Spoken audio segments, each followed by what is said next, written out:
So if you watch this channel, you know I really recommend Asian footwear, and that might be slightly controversial, especially in the USA, where some of our favorite brands in the 90s ship production overseas and essentially destroy themselves. But this Renaissance silver age of shoemaking we're seeing is absolutely incredible. Asian brands are taking heritage knowledge from England, Italy, and Spain and are taking it back home to produce some of the most incredible footwear I've ever seen. So if you ask anyone in the industry, they'll tell you Asia is producing some incredible shoes. If you really don't care about the heritage, name, brand, and only about the art of shoemaking, Asia, Vietnam, Singapore, China, they are really doing incredible work. We're looking at Timber Lee III today, a brand I featured before on the Elegant Oxford review series, and I'm just really impressed by what I see. The shoes are incredible. They're in crust leather, so we're going to be adding a patina and then shining them, but the shoemaking here is what matters, and I am extremely impressed for what you get for the price. So let's look these over, and I am confident you're going to like them as well. So I wanted a formal shoe to wear with the suit, but didn't want a plain cap toe, so I opted for a quarter brogue. I love how small the brogue perforations are, giving the shoe a tight, clean look, despite the casual flair. The swan neck is my favorite though, but that's something I've mentioned before on other videos. Everything looks perfect. The shoe is well proportioned and elegant.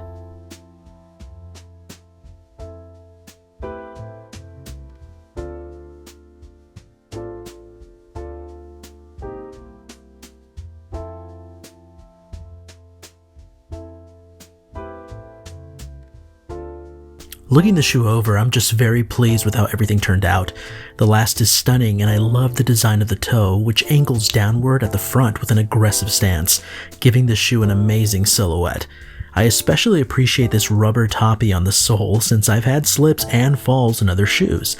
The added grip is going to be really helpful.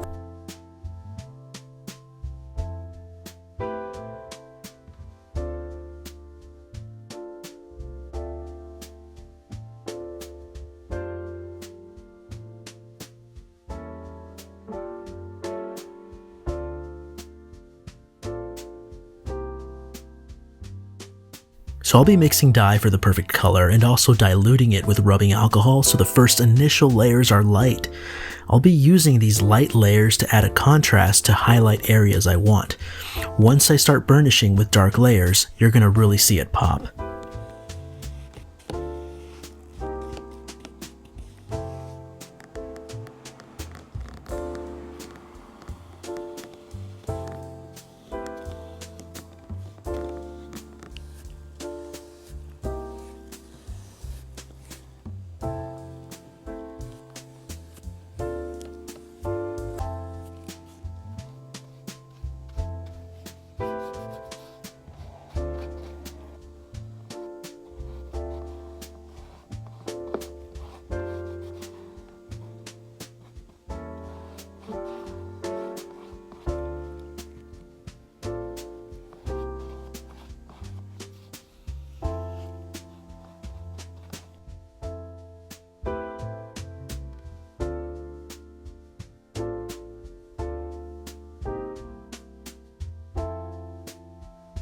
Remember, the initial light layers are not going to look amazing.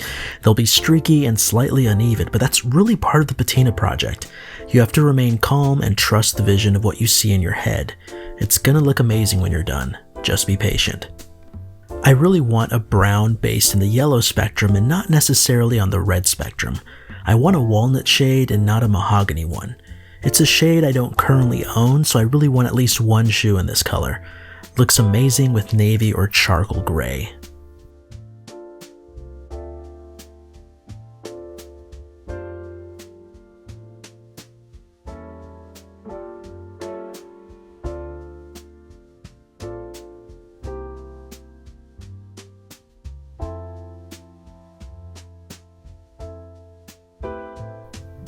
At this point, I'm switching application methods to a simple rag over my finger.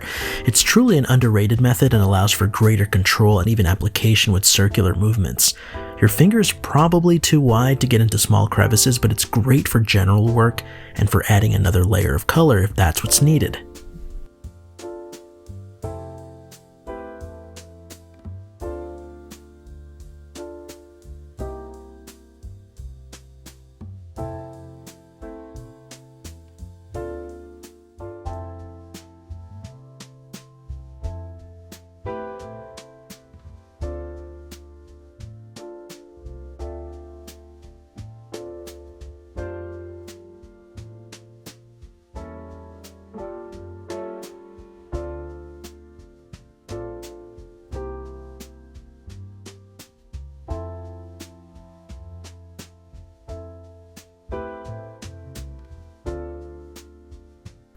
Now I'm back to using the brush again, although this one's much smaller and I'm going to use that brush to begin adding some shading and burnishing over the shoe. You're going to build up darker layers, so be patient and don't go overboard with dye. Make sure the layer is dry before you continue. Make sure to get those tiny crevices where dye may not initially reach on your first layer or two as well.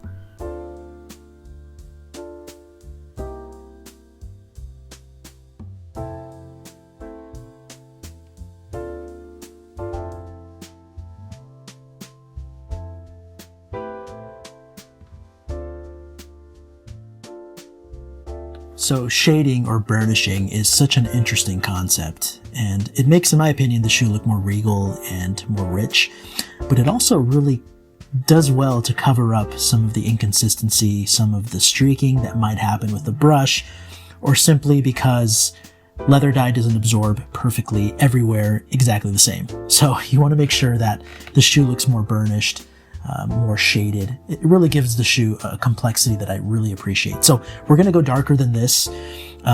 You want to make sure you go slightly darker than you think, because once you start brushing like I've already done, and once you use product, you're going to probably lose about 10% of your burnishing, if not more. So you want to go slightly darker so that after that, you really end up where you want to be. Okay, so we're going to go slightly darker. I'm going to use the same dye, add some drops of black, just to richen it up and darken it up a bit, and then I'm going to go back to it and kind of make it slightly more uniform so that when it's all said and done, it looks good, but it's not, too light. Okay, I do like how the toe area turned out though. This nice light area, and since we're going to mirror shine, it's going to bring a really nice look to it. Okay, so let's continue, and just be patient. This will take a while. Burnishing is, it looks simple, but it's complicated. So we're going to just keep going and see where we end up. Now for the darker burnishing.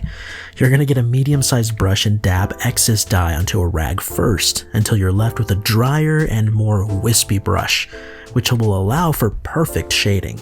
Now everyone has a different process, so this is just mine. Wipe that excess wet dye off, which is more than you would think. That brush really soaks up dye, and then begin shading.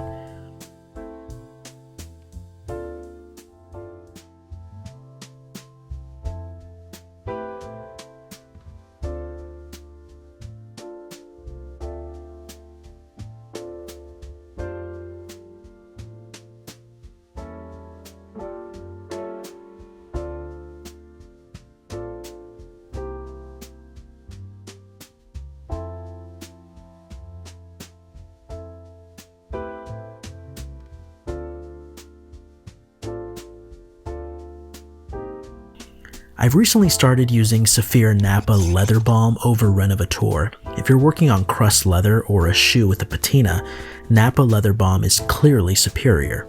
It contains no shining waxes or agents. It's just pure, gentle conditioner for the most delicate of leathers.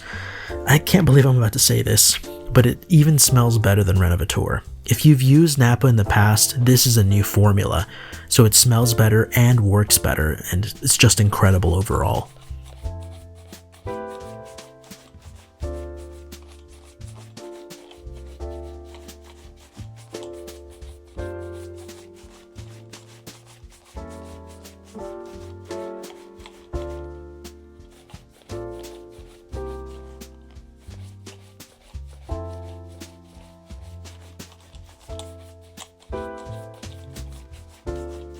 Now you can really decide what color cream polish you're going to use. I'm going with Parisian brown, but if you'd like to use cognac or even chocolate brown, you're more than welcome.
Now, this isn't a complete mirror shine tutorial, although I have one if you need it, but the advice I'll share in this video is that you're probably adding too much pressure with your fingers as you shine. Light, quick layers, as if you were caressing a baby's face with a feather, is absolutely key to achieving a good mirror shine. As I've taught more people how to shine shoes with my shine classes, a reoccurring mistake that I see is that people use too much pressure when they shine, removing wax in the process instead of building up a nice glass layer.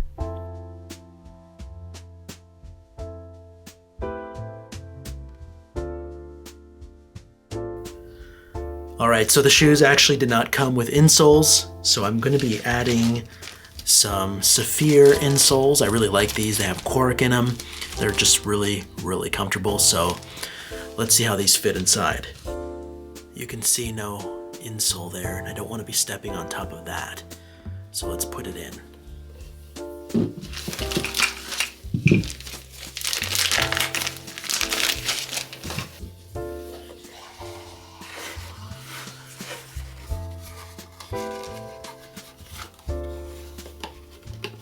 So I was going to shoot for a navy suit, but I decided for darker gray. The shoes fit really well.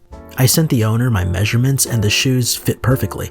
Completely comfortable out of the box, and I can tell these won't require a break-in period of any kind.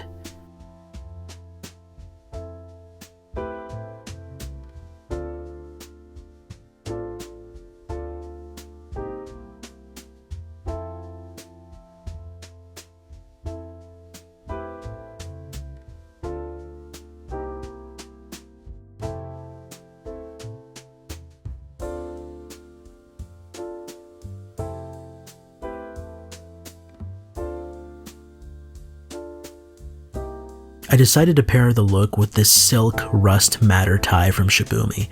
I'm not sponsored by them at all, they are simply my favorite tie company by far. The collar bar is by Raphael Schneider at Gentleman's Gazette. I'm really into collar bars at the moment, and you can probably tell.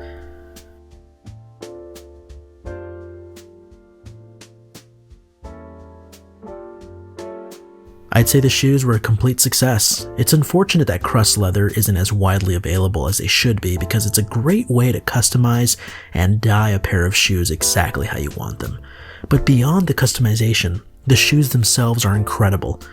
Like I've mentioned before, you can find the best shoes for the money overseas, and in this case, Timberley III's from Vietnam. They offer made-to-measure, ready-to-wear, and bespoke for those who are interested. I've left the pertinent info down in the description, and I really hope you enjoyed the video. Thanks for sticking around to the end.